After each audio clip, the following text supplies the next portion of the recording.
요한복음 14장 1절부터 15절 말씀입니다. 한 절씩 교독해서 보십니다. 너희는 마음에 근심하지 말라. 하나님을 믿으니 또 나를 믿으라.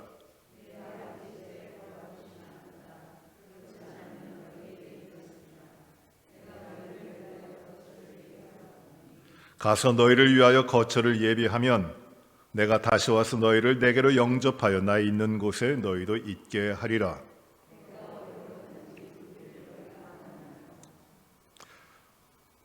도마가 이르되 주여 주께서 어디로 가시는지 우리가 알지 못하거늘 그 길을 어찌 알겠사옵나이까?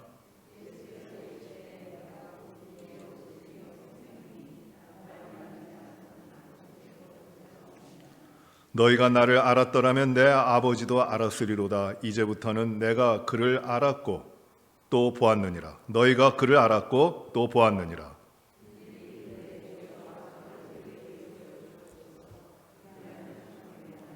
예수께서 이르시되 빌립아 내가 이렇게 오래 너희와 함께 있으되 내가 나를 알지 못하느냐? 나를 본 자는 아버지를 보았거늘 어찌하여 아버지를 보이라 하느냐?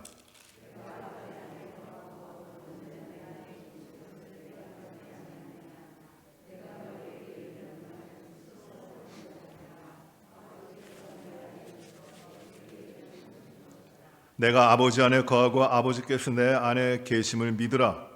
그렇지 못하겠거든 행하는 그 일로 말미암아 나를 믿으라.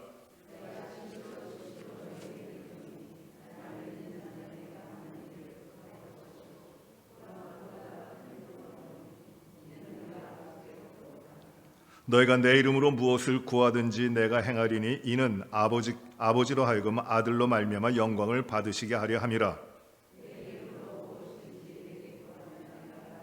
같이 봅니다. 너희가 나를 사랑하면 나의 계명을 지키리라. 아멘. 너희는 마음에 근심하지 말라 하시면서 주님이 마지막 6월절 만찬을 제자들과 나누시는 그 가운데에 떡을 떼어 주신 그 다음 제자들에게 이 많은 말씀을 하십니다. 17장까지 이어지는 이 말씀 가운데 14장의 말씀을 우리가 오늘 보겠습니다. 너희는 마음에 근심하지 말라. 하나님을 믿으니 또 나를 믿으라. 이렇게 말씀을 시작하십니다. 이전까지 예수님께서 마지막 만찬을 나누시면서 제자들의 발을 닦아주셨습니다. 그리고 떡을 떼어 주십니다. 그런데 이 제자들에게 발을 씻어주시고 또 떡을 나눠주시면서 그 모든 것의 초점은 집중은 어디에 되어 있느냐 하면 바로 예수님이 죽으시는 것이에요. 얼마 후에 잠시 후에는 예수님이 잡히셔서 이제 하나님의 뜻을 이루시기 위해 십자가에 죽으시는 그 죽음을 앞두시고 그 죽음을 가르쳐 주시면서 너희는 이렇게 하라고 본을 보여주시고 가르쳐 주시고 행할 길을 보여주시는 겁니다. 제자들은 주님께서 오래전부터 떠나심에 대해서 말씀하십니다. 그래서 마음이 두려워요.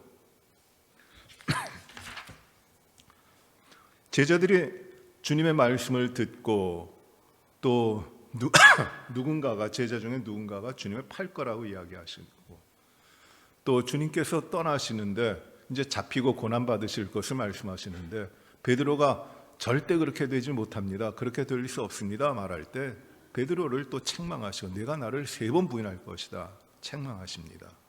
제자들은 지금 이제 예수님께서 예루살렘의 왕으로 입성하시면 이루어질 일들 그리고 그들이 이 예수님으로 말미암아 이루게 될 놀라운 일들 그리고 권세 그동안 고생하면서 나왔던 이 모든 것들을 이제는 다 보상받고 정말 주님과 함께 아름다운 나라 통치 그 가운데 영광 가운데 있을 거를 기대하고 있는 그 제자들입니다.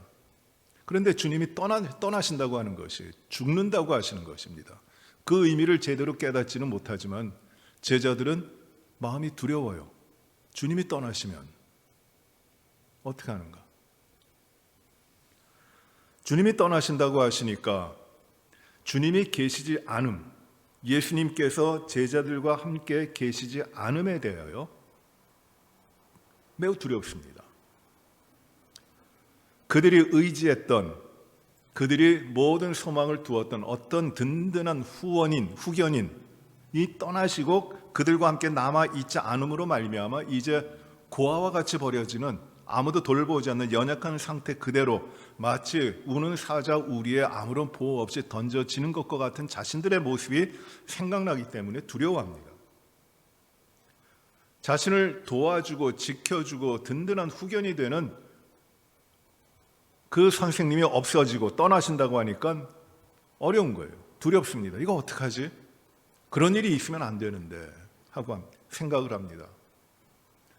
자신들의 존재, 지금 이루고 있는 그 삶, 자신들의 삶이에요.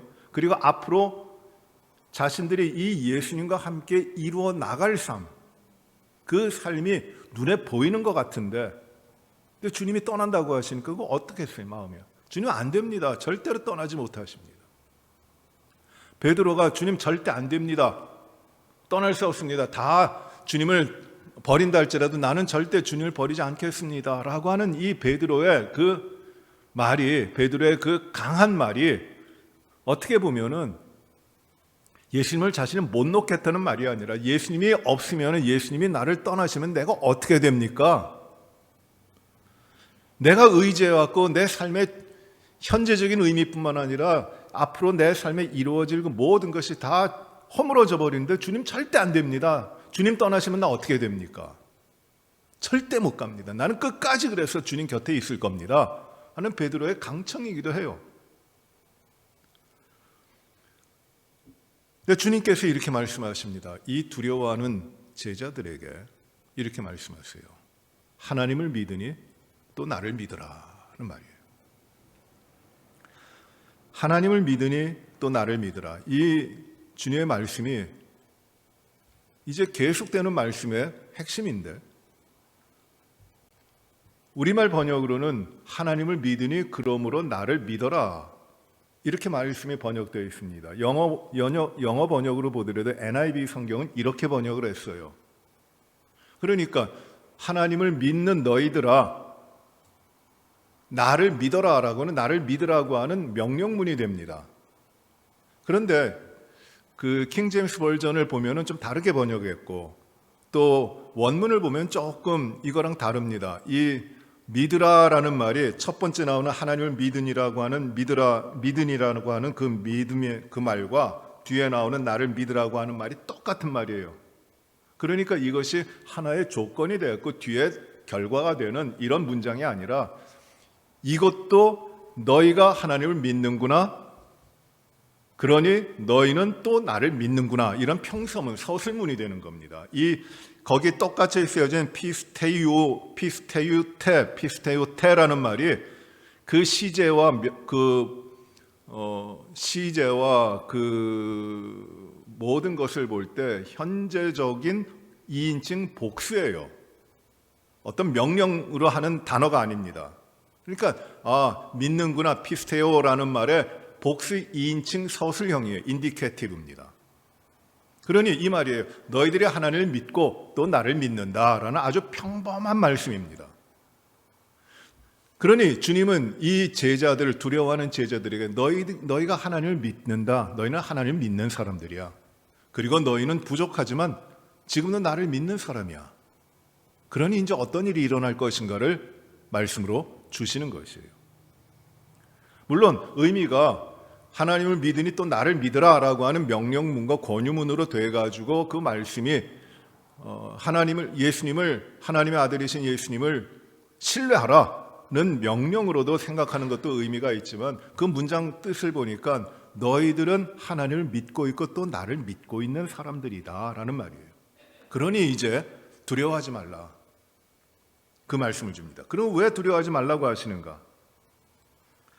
2절에 보시면 이렇게 말씀하죠. 2절 말씀에 내 아버지 집에 거할 곳이 많도다 라고 합니다. 내 아버지 집, 거기에 거할 곳이 많다라고 이야기하세요. 그러니 두려워하지 말라라는 것이에요. 내 아버지 집, 아버지 집 어디입니까? 아버지의 집이에요. 나의 아버지의 집입니다. 즉 이건 무엇을 뜻할까요? 주님 말씀하시는 것이에요. 제자들에게 지금 내 아버지 집에는 거할 것이 많다. 이 주님이 지금 말씀하시는 내 아버지 집은 나를 보내신 하나님 아버지의 집입니다. 오이키아라고 하는 말인데 집, 이거는 지은 집이에요. 빌딩이라는 말입니다. 근데 이 내 아버지의 집은 성전을 의미할 수도 있고, 그리고 나중에 예수님께서 이제 이루시는 교회라고는 공동체도 말할 수 있다고 봐요. 그러나 절대적인 의미는 하나님께서 다스리시는 그 자리입니다. 하나님이 다스리시는 곳. 그것이 천국이에요. 그 천국이 이제 하나님의 나라 위에 천국, 하늘에 있는 영원한 천국을 의미하기도 하지만 하나님께서 지금 다스리는 그 나라, 하나님의 통치, 그것을 의미하는 것이, 여기가 하나님의 내 아버지의 집입니다.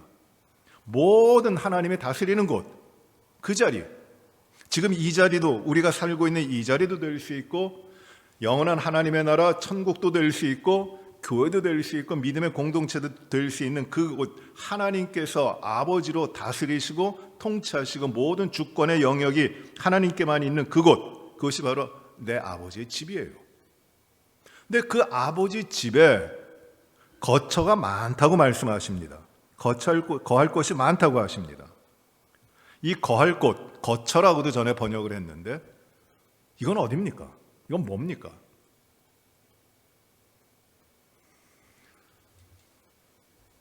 오래된 성경을 영어로 번역한 걸 보면 이 거처라는 말을 맨션이라고 번역했어요. 맨션. 여러분, 아파트도 예전에, 아주 예전에 우리 이야기, 아파트 처음 나올 때인데 서민 아파트가 있는가 하면 어떤 아파트가 있었냐면 맨션 아파트가 있었습니다. 그 맨션의 의미가 뭐냐면 크다라는 거예요. 그 맨션을 또 어떻게 번역하냐 하면 영어로 에스테이트라고도 번역합니다.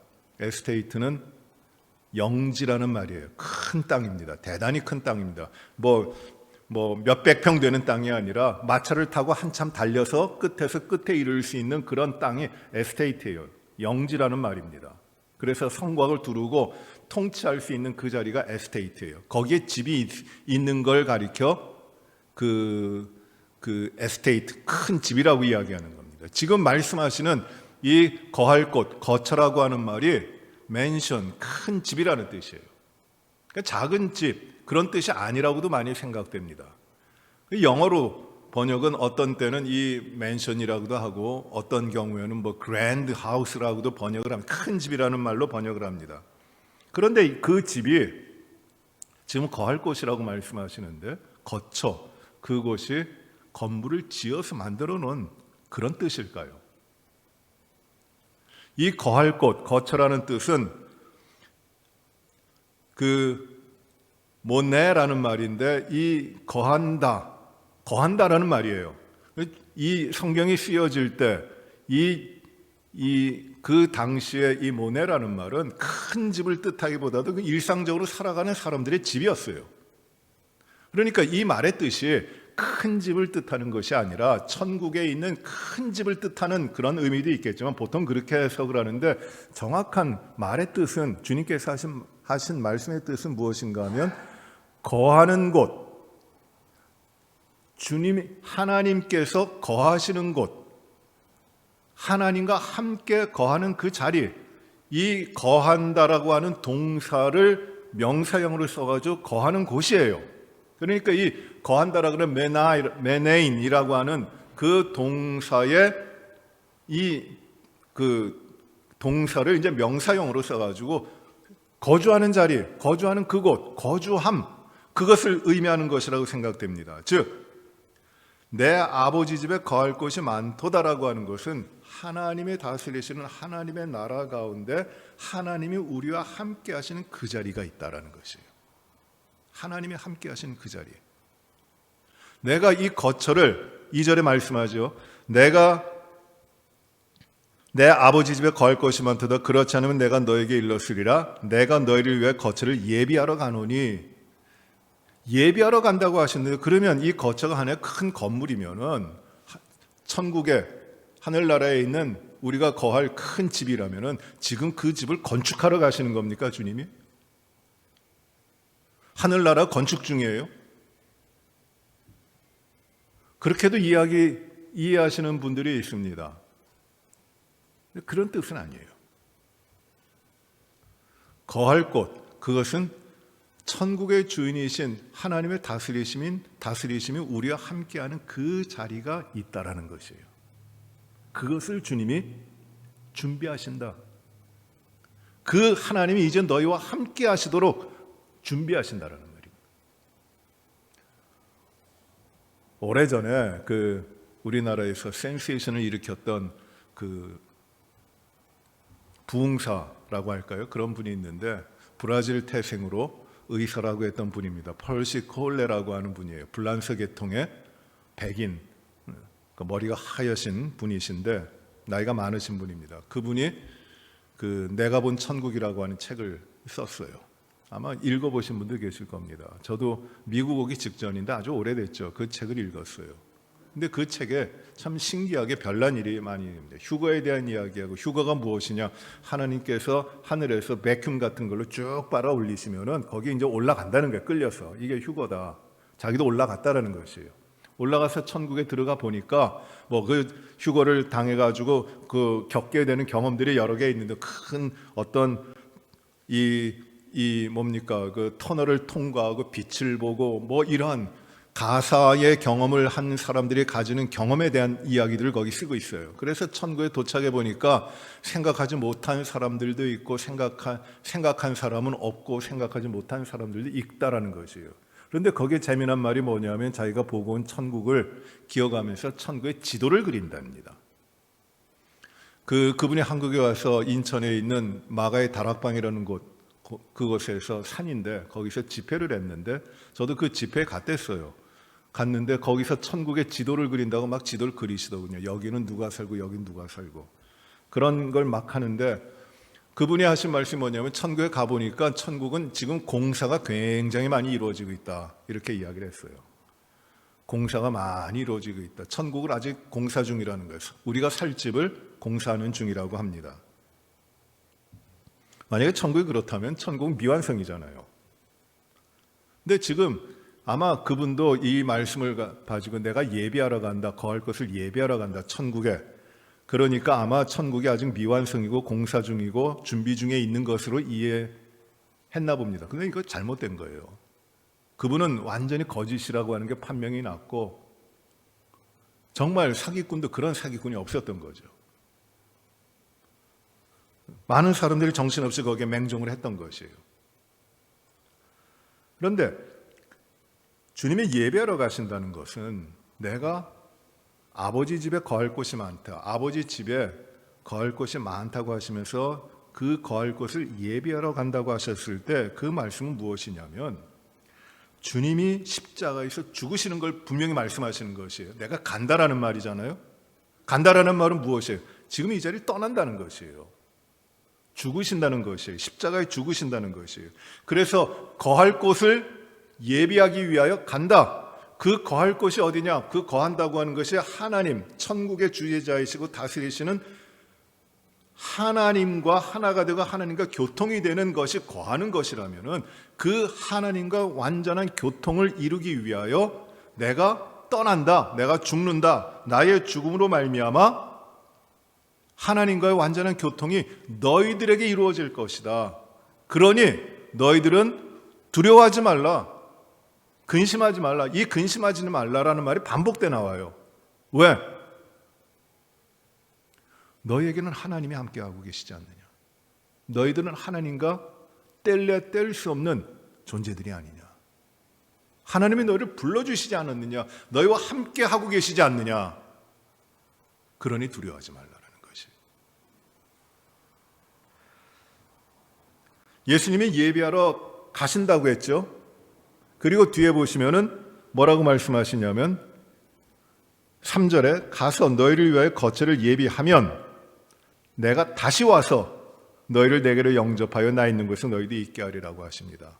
가시고 그 다음에 다시 오신다고 하셨죠.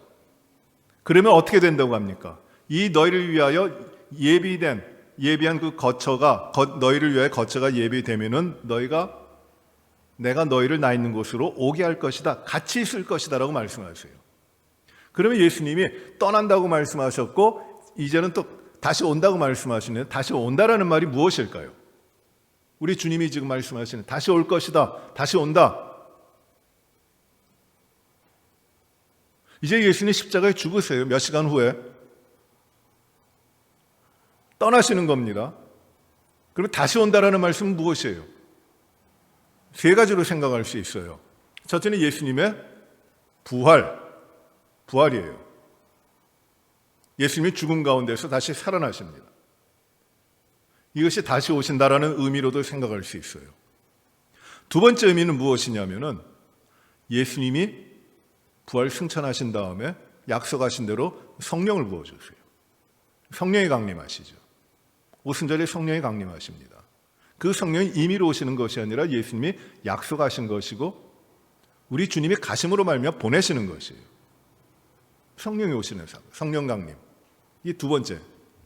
세 번째 무엇이냐면은 예수님의 재림입니다. 다시 오실 주님.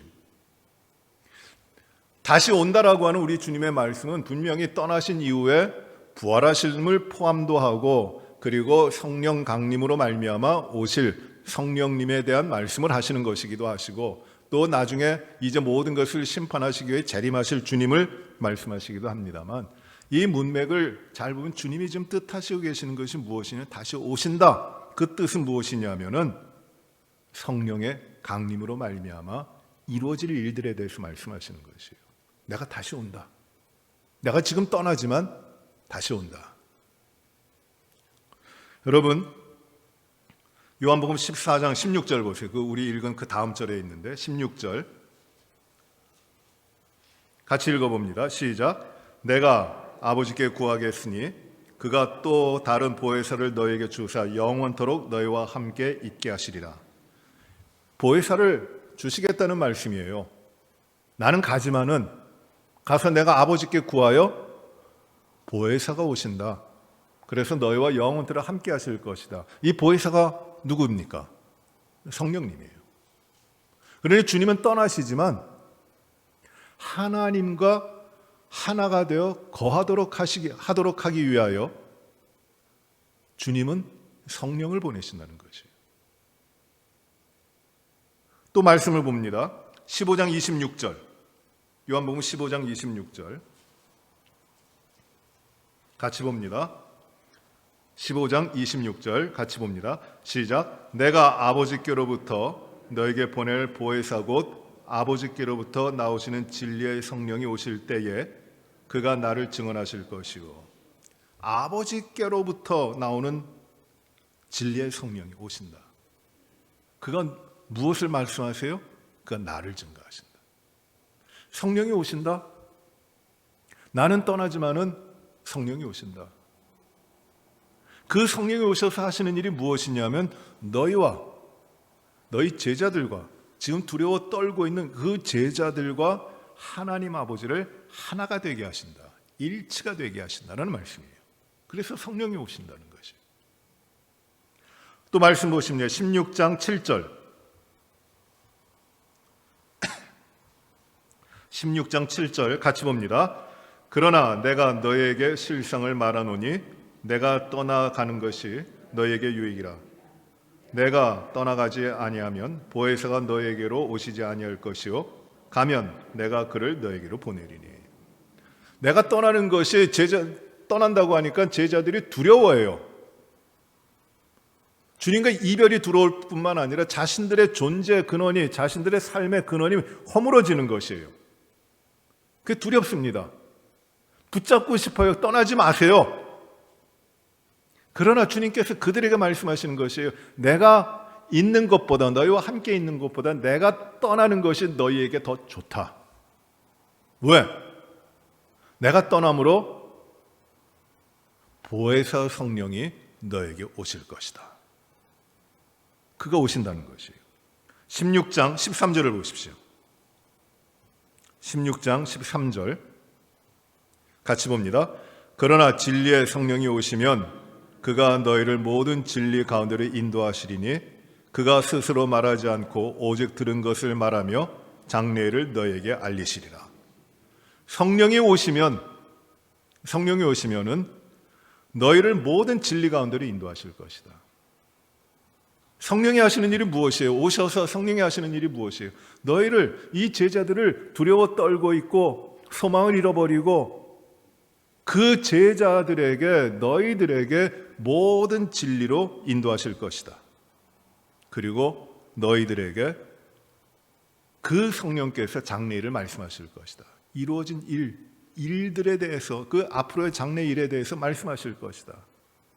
그러니 성령이 오시면 너희가 모든 진리 가운데로 들어가게 될 것이고 그 진리가 되신 하나님과 하나로 돼서 거할 것이고, 그리고 그 성령이 오시면은 너희들에게는 커다란 유익이 있는 것이다.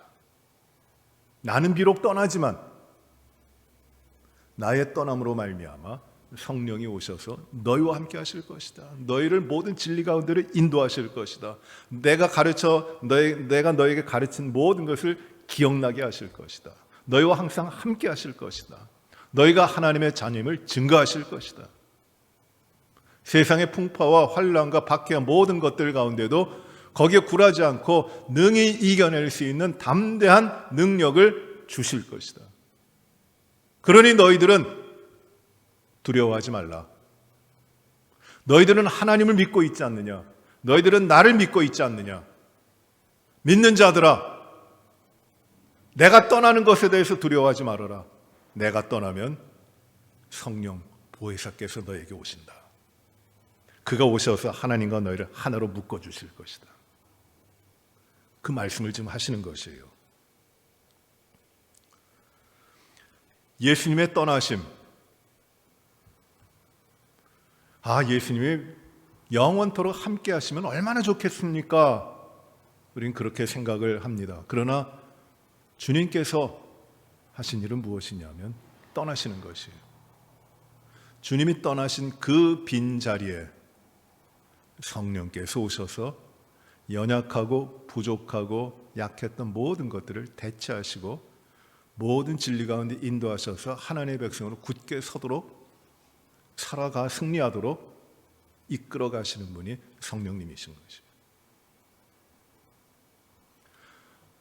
아마 우리 가운데 읽으신 분도 많이 계실 거라고 생각합니다.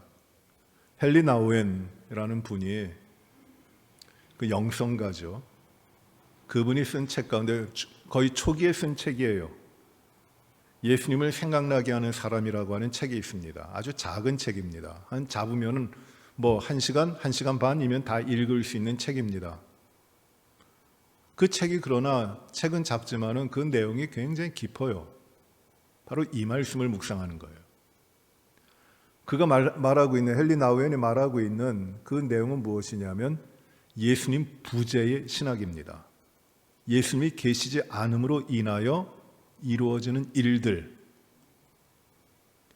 우리는 언제든지 예수님이 우리와 함께 있기를 원했지만, 제자들은 같이, 그러나 예수님이 떠남으로 말미암아 우리로서, 예수님이 떠나버린 우리 가운데 성령이 오셔서 이제 우리 안에서 역사하셔서 우리로 말미암아 하나님을, 주님을 생각나게 하는 사람으로 만들어 가신다는 것이에요. 예수님을 생각나게 하는 사람이 된다고 하는. 왜? 모든 진리로 성령께서 우리를 인도하시니까. 저는 여러분들에게 이 책은 꼭 한번 읽어보시라고 권해드리고 싶어요. 이제 도마가 질문합니다. 도마의 질문을 한번 보시기 바랍니다. 도마가 이렇게 질문하죠. 5절에 주여, 주께서 어디로 가시는지 우리가 알지 못하거늘 그 길을 어찌 알겠사옵나이까? 주님 어디로 가시는지 우린 모릅니다. 근데 가신다고 하고 떠나신다고 하는데 그 길을 우리가 어떻게 알 수 있습니까? 어느 방향으로 가십니까? 어느 지역으로 가십니까? 그거를 물어보는 것이에요. 도마에게. 어디로 가실 거예요? 떠나신다고 하니까. 그걸 물어보는 겁니다. 거기에 이 도마의 질문에 대해서 우리 주님이 이렇게 말씀하십니다. 도마가 물어본 것하고는 전혀 관계없는 것과 같은 대답을 하십니다. 그것이 6절이에요. 내가 곧 길이요 진리요 생명이니 나로 말미암지 않고는 아버지께로 올 자가 없느니라. 도만 지금 무엇을 물어보는 것이에요? 주님 떠나신다고 하니까 지금 예루살렘을 떠나 이제 어디로 가실 겁니까? 갈릴리로 가십니까? 아니면 저기 요단강 동편으로 가실 겁니까? 어디로 가실 겁니까? 우리도 따라가야죠. 따라가야 되는데 주님이 그 길을 알려주셔야지, 어디로 가시는지 알려주셔야지 우리도 따라가죠. 이 도마의 질문이에요. 예수님은 그러나 그 질문에 대해서 내가 곧 길과 진리와 생명이다. 내가 유일한 길이고 내가 유일한 진리고 내가 유일한 생명이다. 나로 말미암지 않고는 어디로 갈 자가 없다. 그 어디가 어디입니까? 아버지예요. 하나님 아버지예요. 나를 통하지 않고는, 나의 생명을 받지 않고는, 나를 알지 못하면은, 나를 통하지 않고는 어떤 다른 것을 통해서도 아버지께로 갈 자가 없다. 아버지가 우리를 위하여 하나님께서 함께 하시는 그 거할 곳을 준비하고 계시는데, 그곳을 내가 가서 그 거할 곳을 너에게 주겠는데, 그 하시는 분이 성령님이신데, 내가 그 성령님을 너에게 보내서 함께 하도록 하실 텐데, 함께 하도록 할 것인데, 그러므로 나를 통하지 않고는 참된 길이요 유일한 길, 참된 생명과 진리가 되시는 예수님, 나를 통하지 않고는 어느 누구도 아버지께로 갈 자가 없다고 말씀하시는 거죠. 어떤 다른 것을 통해서도 구원이 이루어지지 않고 어떤 다른 길을 통해서도 영혼의 생명을 얻을 수 있는 것이 아니라 오직 나를 통해서만, 오직 나를 통해서만 생명을 얻고 자유를 얻고 하나님의 백성이 되고 죄를 용서함을 받고 그리고 하나님이 함께 하시는 삶을 산다는 거죠. 지금 이 요한복음 14장에서 주님이 마지막으로 하시는 말씀의 포인트는 지금 어디 있냐면 하나님과 함께 하심이에요. 하나님은 우리와 함께 하심. 그 하나님의 함께 하심 누구를 통해 이루어지느냐? 나 이외에 다른 길이 없다라는 것이에요. 그래서 이제 15장에 가면 이 비유를 말씀하시죠. 나는 포도나무에 내 아버지는 농부라. 가지가 나무에 붙어 있지 않으면 어떻게 됩니까? 다 말라 죽어요.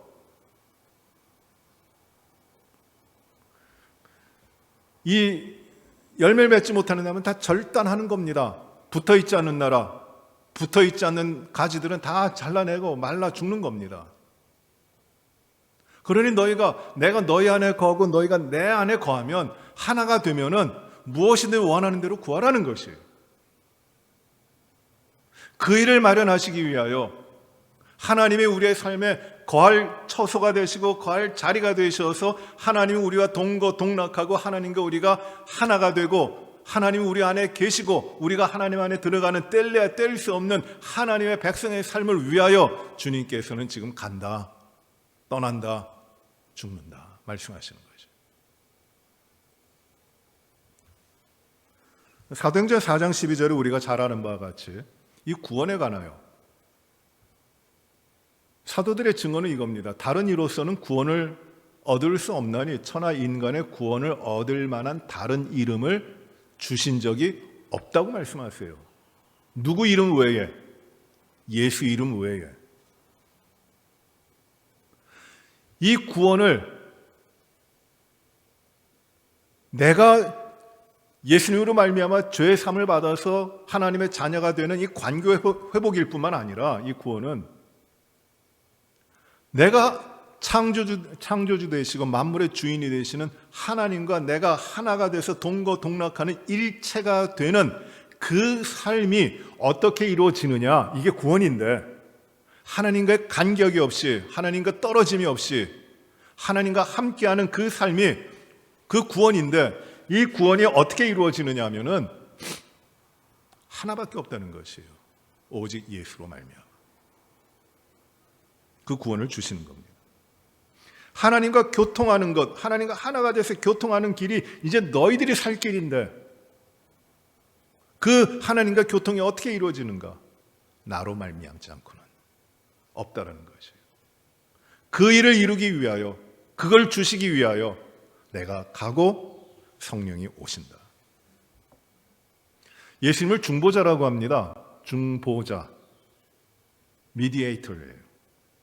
이 중보자는 어떤 의미냐면은 하나님과 인간 사이를 이어주는 가운데 있는 다리의 역할을 하시는 그 존재가 중보자예요. 예수님께서 하시는 일은 무엇이냐면 하나님과 우리 죄인들, 인간들 그 사이를 예수님께서 들어가셔서 그의 죽으심으로 말미암아 그걸 이어주신 거예요. 그래서 예수님이 중보자예요. 예수님이 아니면은 하나님과 인간 사이에 막혔고 끊어졌던 그 관계가 이어질 수가 없는 것이에요. 그래서 오직 예수님만이 중보자입니다. 다른 것 없어요. 그래서 우리는 기도를 하나님 앞에 우리가 드리는 기도, 그 기도를 누구의 이름으로 합니까? 유일한 중보자이신 예수 그리스도의 이름으로 하는 것이에요. 기도를 멋있게 끝나기 위하여 예수님의 이름으로 기도합니다. 이건 아니에요. 우리의 믿음이 거기 분명히 있는 겁니다. 나는 하나님과 함께할 수 없는 존재지만 예수 그리스도 우리 주님이 우리 위해서 하나님과 막혔던 관계를 회복하시는 그 역사를 성령님을 통하여 이루셨기에, 성령님이 우리와 함께 하심으로 하나님과 막힌 관계가 없기에 우리는 예수 그리스도 유일한 중보자의 이름으로 기도하는 것이에요. 천주교에서는 중보자가 많아요. 굉장히 많습니다. 중보자가. 성인이라고 하는 사람들이 왜 성인이냐면 기적도 베풀었고 놀라운 일도 행했고 존경도 받고 인정도 돼서 성인이 된다고 하지만은 천주교에서는 이 성인이라고 불려지는 사람들을 통하여 기도해요. 예수님의 이름으로 기도하기는 너무 어렵고, 그러니 이 성인들의 이름으로 기도합니다. 그래서 이 천주교에 가면은 천주교회 가면은 이 기도하는 자리에 성인들의 상인 많아요. 성인들의 모습들이 많아요. 그걸 왜 세워놨겠어요? 바라보고 존경하라는 것 그거 아니에요. 그 앞에 가서 기도하라는 것이에요. 어떤 성인은 이러한 능력이 있고 어떤 성인은 이러한 일들을 이루어주고 하는 그런 그들의 믿음이 있는 것이에요. 그러나 성경은 분명히 증거하는데 중보자는 오직 한 분, 예수 그리스도시다. 우리는 그걸 믿는 거예요.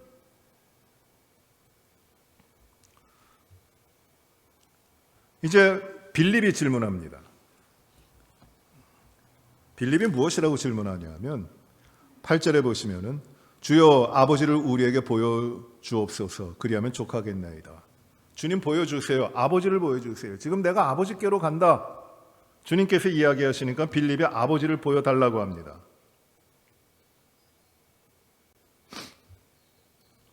어떻게 아버지를 보여줍니까? 빌립은 처음부터 요한복음 시작할 때부터 예수님과 같이 있었는데 그때부터 내가 나와 함께 있었는데 아버지를 보여달라고 하는 것, 주님이 그것에 대해서 말씀하시면서 이렇게 말씀하시죠. 11절에 내가 아버지 안에 거하고 아버지께서 내 안에 계심을 믿으라. 나를 본 자가 내 안에 계시는 아버지를 본 자다. 나와 하나님은 아버지는 같은 분이다. 하나다. 이렇게 말씀하시는 것이에요. 이 증거는 하나님 아버지와 예수님이 하나라고 하는 증거는 예수님께서 요한복음 시작하시면서 하시는 말씀이에요. 사도 요한이 이걸 제일 먼저 증거합니다. 태초에 1장 1절에 말씀이 계셨죠. 그 말씀이 하나님과 함께 하셨고 이 말씀이 곧 하나님이시다. 이렇게 증거하고 시작하는 겁니다. 내가 그의 형상을 보니 그의 영광을 보니 은혜와 진리가 충만했죠. 1장 14절에. 그러니 요한은 무엇부터 시작하냐면 이 예수님과 이제 증거하는 예수님과 하나님은 한 분이시다라는 것을 증거하고 있는 것이에요. 처음부터. 제자들이 그걸 깨우쳤어야 됐어요. 이게 믿음이에요. 근데 빌립은 그걸 물어보는 것이에요. 아버지를 보여주옵소서 그러면 족하겠나이다. 근데 주님은 내가 아버지와 하나다. 그렇게 말씀하십니다. 그리고 이어서 큰 말씀을 하십니다. 12절 보세요. 12절 보시면은 내가 진실로 진실로 너에게 이르노니 나를 믿는 자는 내가 하는 일을 그도 할 것이요 또한 그보다 큰 일도 하리니 이는 내가 아버지께로 감이라. 내가 이제 아버지께로 가기 때문에 나를 믿는 자, 너희들 제자들이에요. 제자들은 나와 같이 일을 할 뿐만 아니라 내가 한 일보다 큰 일을 할 것이다. 왜? 내가 아버지께로 가니. 아버지께로 주님이 가시면은 어떤 일이 일어나요? 성령님이 오시죠. 성령님이 오시면은 제자들이 예수님이 하신 일뿐만 아니라 큰 일을 한다는 것이에요. 여러분, 이 큰 일이 뭘까요? 큰 일. 어떤 일이 큰 일입니까? 기적을 베푸는 것일까요? 병을 고치는 것일까요? 놀라운 일을 행하는 것일까요? 큰 일이 무엇이에요? 이런 것도 할 것이고 이제 큰 일을 한다고 말씀하세요. 근데 큰 일이 무엇이냐면 매우 중요한 말씀인데, 내가 너희를 떠나서 이제 보혜사 성령이 너에게 오시면은 아버지와 너희가 하나가 돼서 너희가 이제 큰 일을 한다는 것이에요. 그 큰 일이 무엇이냐면 여러분 사도행전 2장을 보세요. 사도행전 2장 11절 보십시오.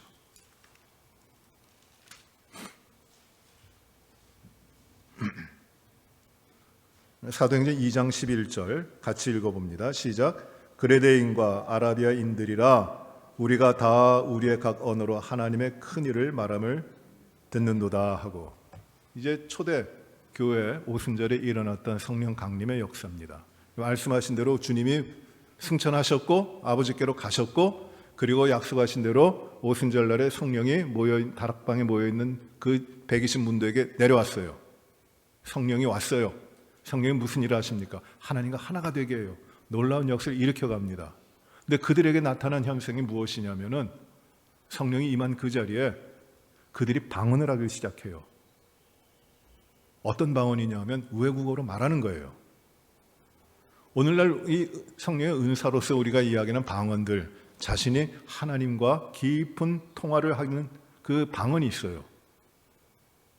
근데 오늘날의 은사로서 주어지는 방언과는 다른 초대교회 이 성령의 강림으로 이루어지는 방언은 어떤 것이냐면 분명히 문화와 역사를 통해서 만들어져서 인간 사이에 통용되고 있는 언어예요.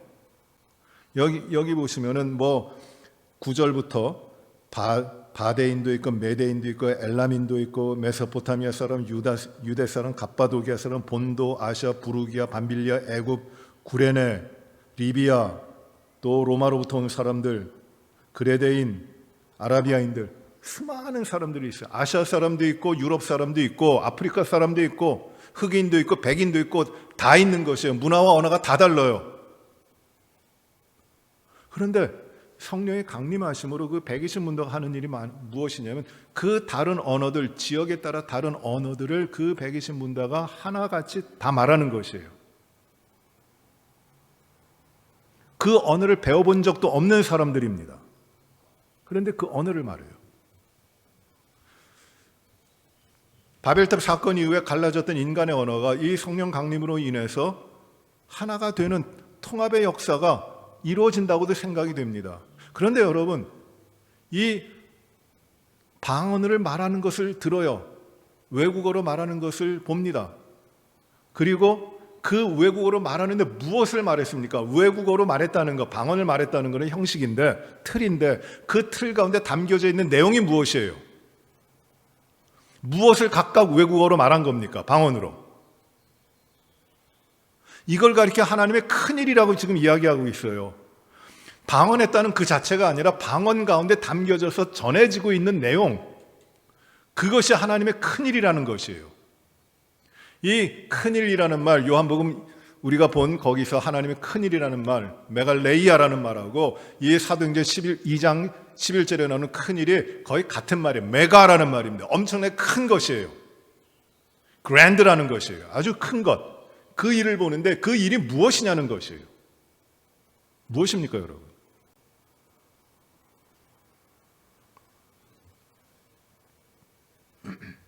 1장 8절을 보세요. 사도행전 1장 8절. 우리가 잘 아는 말씀이죠. 오직 성령이 너에게 임하시면 너희가 권능을 받고 예루살렘과 온 유대와 사마리아와 땅끝까지 이르러 내 증인이 되리라. 성령이 임하시면 어떤 역사가 이루어진다는 것이에요? 나의 증인이 된다고 하는 것이에요. 성령이 임하시면, 나에게 성령이 임하시면 어떤 일이 벌어집니까? 방언을 말하죠. 이 제자들에게. 지금 요한복음 14장에서 두려워 떨고 있는 제자들이, 예수님을 믿고 있는 제자들이 이제 예수님이 부활 승천하시고 오순절 때까지 이 다락방에 모여 있다가 예수님이 말씀하신 대로 성령을 받잖아요. 성령이 임하시잖아요. 그때 그들에게 일어난 것이 무엇이에요? 방언을 하죠. 그들이. 그리고 그 가운데 성령이 임함으로 말미암아 그 방언에 담아 하고 있는 것이 무엇입니까? 주님의 증인이 되는 것이에요. 주님의 증인이 되는 것이에요. 1장 22절을 보십시오. 1장 22절. 가룟 유다를 대신할 사도 한 사람을 세우는데 이런 기도를 합니다. 항상 우리와 함께 다니던 사람 중에 하나를 세워 우리와 더불어 예수께서 부활하심을 증언할 사람이 되게 하여야 하리라. 어떤 사람을 세우는 것이에요? 예수 그리스도의 부활, 예수 그리스도를 증언할 사람을 세운다는 것이죠. 여기 놀라운 매우 중요한 뜻이 있어요. 예수님께서 이제 죽음을 겪으시고 십자가에 죽으시고 떠나십니다. 그리고 성령을 주시겠다고 하세요. 그 성령이 오시면 성령이 하나님 아버지와 너희를 하나로 묶어주신다는 것이에요. 그러면 그 하나가 돼서 내 자신의 만족과 내 자신의 편안함과 내 자신의 그 출세와 부유함을 그 위하여 살아가는 것이 아니라 이제 하나님과 하나가 된 사람에게는 이 성령이 함께 하심으로 말미암아 인도하심을 조차 그 사람들은 어떤 삶을 사느냐? 하나님의 큰일을 하는데 그 큰일이 어떤 것이냐면 예수 그리스도의 증인이 되는 것이라는 거예요. 증인. 증인은 보았기 때문에 말하는 자입니다. 증언하는 거예요. 그것이 목적이라는 거죠. 부활의, 예수의 부활의 증인. 예수 부활하셨다. 그 증언을 왜 할 수 있느냐면 예수님께서 보내신 성령이 내 안에 계심으로 하나님과 내가 하나가 되어 예수 그리스도만이 하나님께로 가는 유일한 길이라고 하는 것을 알고 깨닫고 믿고 있기 때문에 다른 어떤 것이 아니라 예수 그리스도의 부활하신 주님을 증언하는 자가 된다는 것이죠. 이게 하나님의 큰 일입니다. 그 마가의 다락방에 모여서 성령이 임한 그 120문도들이 이제 그 이후에 나가서 하는 일이 무엇이냐면은 바로 하는 일이 무엇이냐면 너희가 잡아 죽인 예수가, 너희가 십자가에 죽인 예수가 구원자시다. 담대하게 전하기 시작하는 것이에요. 이 사람들이, 이 제자들 120문도가 왜 다락방에 모여 있었겠어요? 문 닫아 걸고 왜 그 다락방에 모여 있었겠습니까? 무서워서, 두려워서. 그런데 그걸 다 걷어내시고 성령이 그들에게 임하시니까 그들이 담대하게 나가서 살든지 죽든지 그게 문제가 아니에요. 있든지 빼앗기든지 그게 문제가 아니에요. 내 안에 살아계신, 나를 살리신 예수 그리스도를 담대하게 그 부활을, 그 너희가 잡아 죽인 예수가 우리의 구원자시다. 거기에 생명이 있다. 그만이 우리의 참된 구원자시다. 그것을 담대하게 증거하기를 시작하는 겁니다. 이제 비로소 증인의 삶을 사는 것이. 오늘 우리가 이 말씀을 요한복음 14장의 말씀을 보는데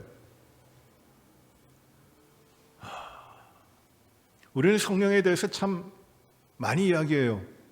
성령 받기도 원하고 성령님 구하기도 하면서 많이 이야기합니다. 그러나 분명히 예수님께서 확인하셨듯이 우리는 예수 믿는 사람이에요. 하나님을 믿고 예수님을 믿는 사람들입니다. 잘 믿어야죠. 예수님이 우리의 구원자이심을 믿는 사람입니다. 그래서 예수님만이 구원자이심을 믿기 때문에 우리 안에는 성령께서 임하여 계시는 것이에요. 우리는 세속에 속해 있는 사람이 아니라 성령의 사람입니다. 이 성령의 사람들은 놀라운 일을 합니다. 하나님의 큰 일을 합니다. 그것이 무엇이냐면 예수 그리스도의 부활을 증거하는 것이에요. 때를 얻든지 못 얻든지 언제든지 증거하는 것이에요. 증인의 삶을 사는 것이에요.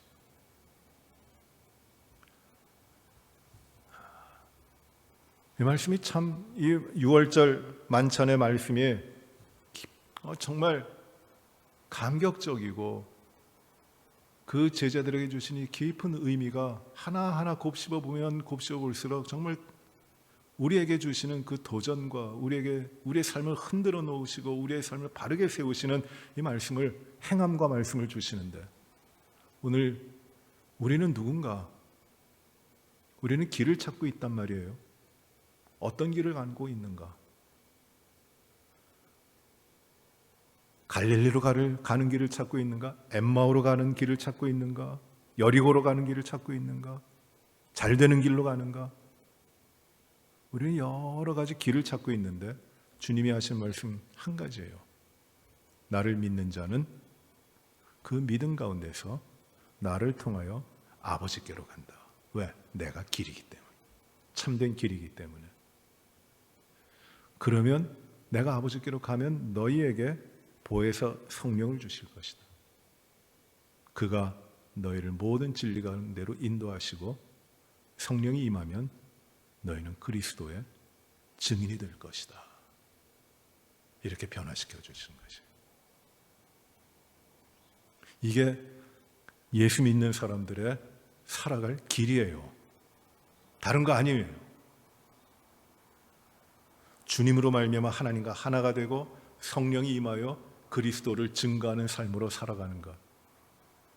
이게 우리의 인생의 골격이에요. 그렇게 우리가 부르심을 받은 겁니다.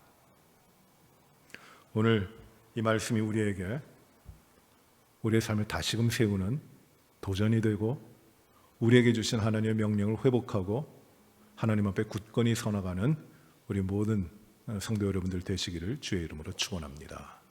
기도하시겠습니다.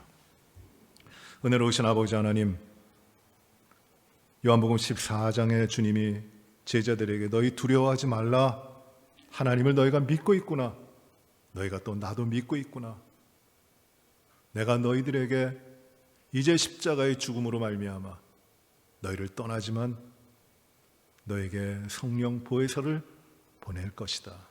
그가 너희를 하나님께로 인도하고 하나님과 하나가 되게 하고 하나님이 기뻐하시는 길, 예수 그리스도를 증언하는 삶으로 나아가게 할 것이다. 그러니 두려워하지 말라, 참된 평안을 가지라. 우리 주님이 하신 말씀을 저희가 받았습니다. 하나님, 예수님 믿고 우리의 삶은 오직 주님의 보내주시는 성령님의 인도하심을 받아 오직 예수 그리스도의 부활을 증거하는 우리의 모든 인생이 되게 하여 주시옵소서.